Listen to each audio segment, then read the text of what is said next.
Senator Smith. Here. Senator Driscoll. Here. Senator Guru. Here. Senator Larson. Here. Senator Smith. Here. Co-Chairman Salazar. Mr. Chairman. Mr. Chairman, you have a quorum.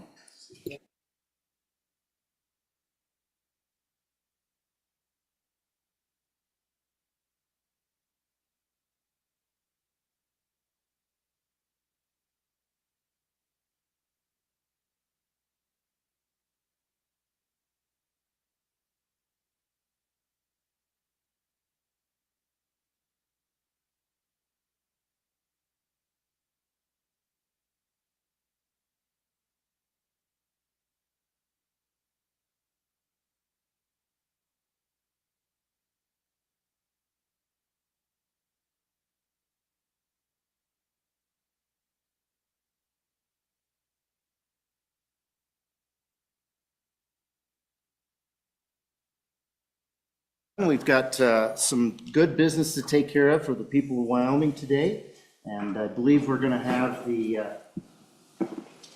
superintendent with us today. But before we start, I just want to take a privilege and mention this is my first time chairing JAC. I appreciate the confidence of the people of Wyoming to let me do that. In our House Appropriations Committee, I mentioned this, so I want to share some of this information with the entire committee. We now have, outside of this door, a framed display of our long-term forecast. And the reason that's out there is so that the public can be aware of what really we're trying to do for the finances for the state of Wyoming. We're trying to put us in a good position financially for the long run. And in, I believe, 2018, is that right, Mr. Richards, when our S&P 2017, the state of Wyoming was reduced from a AAA rating to a AA rating. Now, we don't borrow money, but having the best rating possible, I think, is important for the state of Wyoming.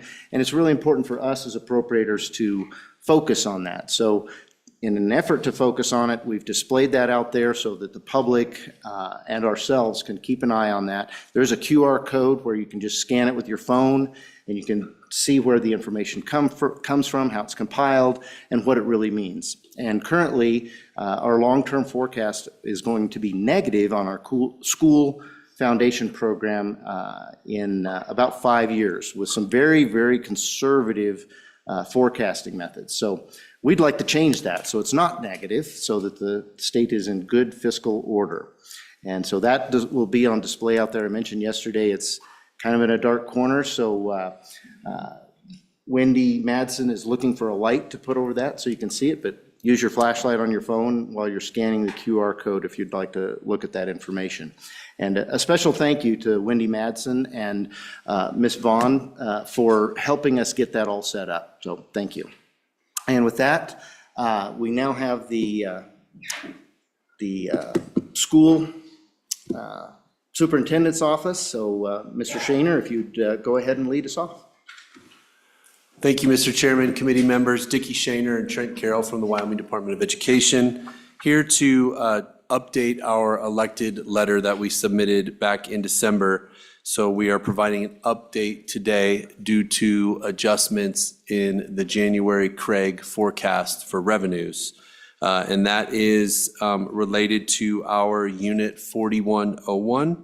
And we are increasing the amount that we believe will need to be sent in entitlement payments to school districts in the amount of $4.5 million. So we're increasing from our December letter to now by $4.5 million due to the Craig forecasting a little bit less in our 25 and 6 mil revenues.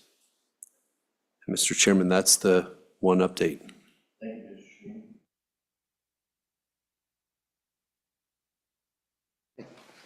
Thank you.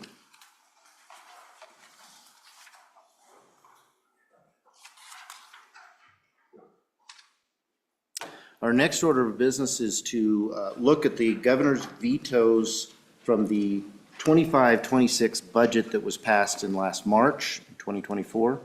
And so we'll be going through these particular vetoes. The bodies, both House and Senate, were unable to come back and override these vetoes, or at least have a chance to override these vetoes. So we'd like to look at these vetoes and see if we should override them for the remaining 1 year of the biennium.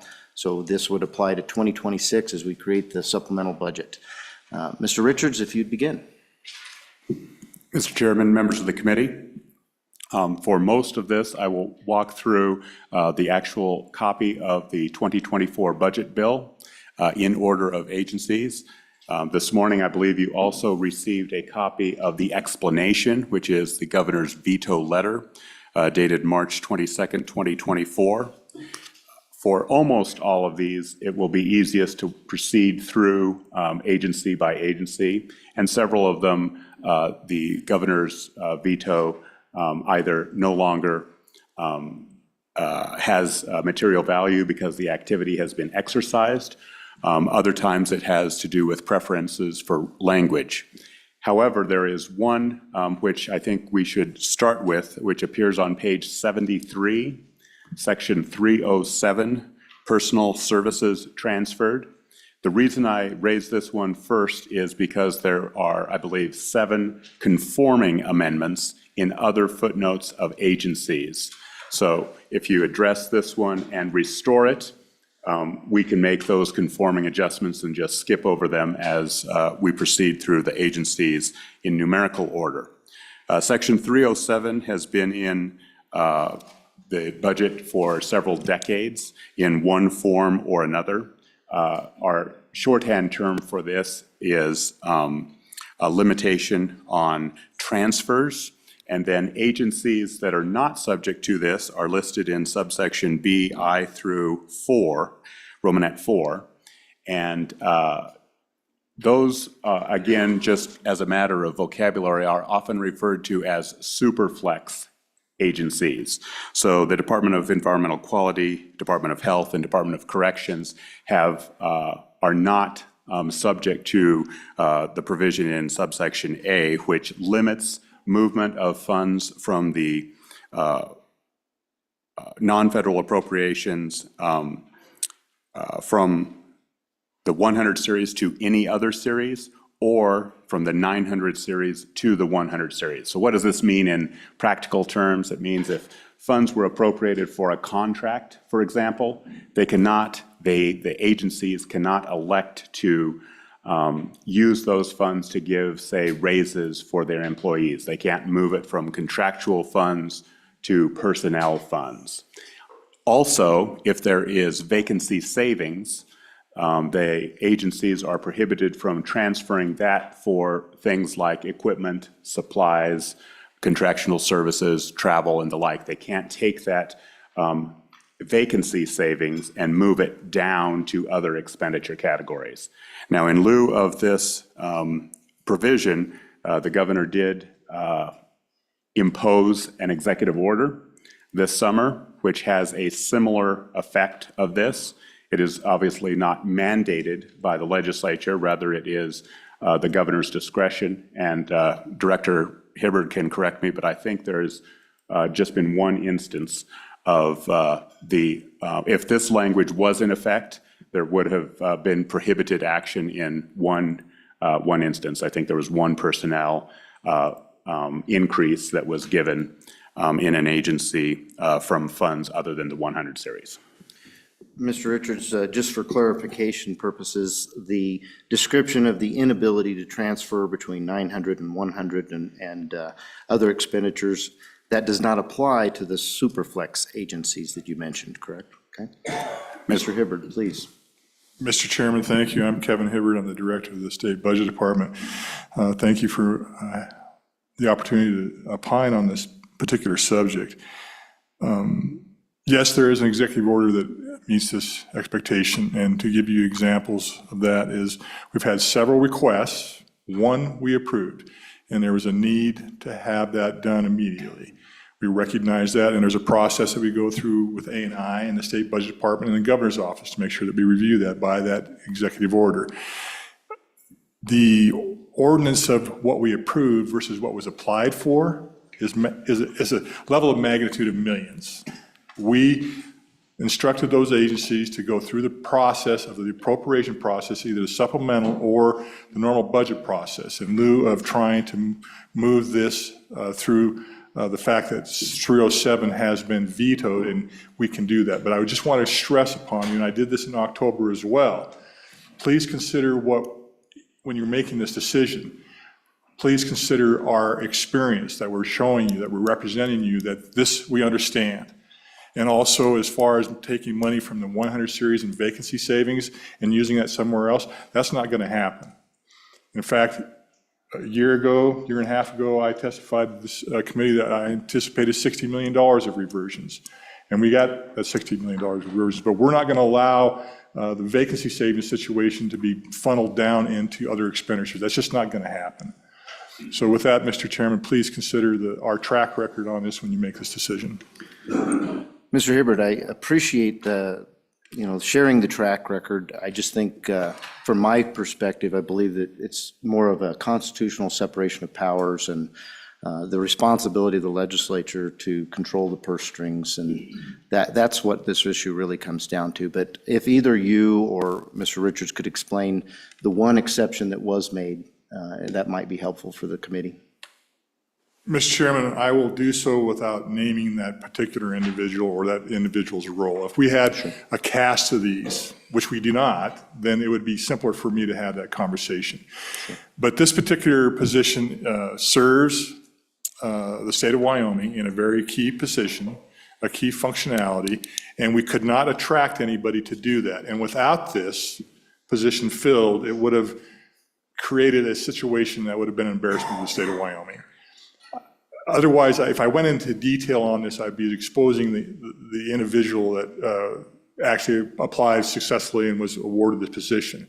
But if you'd like to have a sidebar on this, I'd be more than happy to share with you what position that is. And then Don, this morning, I made sure that he understood what that position was too. But, in the security of the conversation for the individual, please understand that this was a need that we had to act upon, and we did. Thank you. And then we had like I said before, in your budget, you'll see position requests for funding. Those were applied for in this scenario. We said, no, this is not an ordinance of emergency. Please go through the established process, and they have. And we're going to stick to that, and it's in our best interest to do so. So thank you, Mr. Chairman. And again, I thank you for that assurance. I will ask the committee if there's interest in going into executive session right now to have a conversation about the one exception that was made. Is there interest in that? Otherwise, I will have a sidebar with Mr. Hibbert. Okay, I'll have a sidebar with you later to discuss that. Thank you. Well, I'd like a sidebar, or I'd like to be. You're welcome to Yes, join yes. me, Senator. Yes, I would, yes. Okay, all right. All right, Mr. Chair, I apologize, I just didn't know when to speak. go ahead. No, that's fine. I would like to talk about it. I'd like to know what it is. All right, thank you, Senator. I'll include you in that meeting. Anyone else? Okay, Mr. Smith? Both Smiths. Got them both. Okay. Angelos?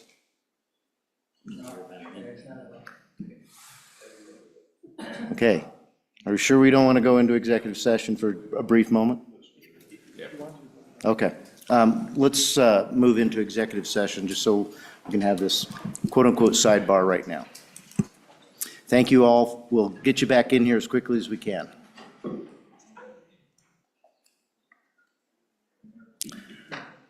And Ms. Chason, if you could just inform me when we're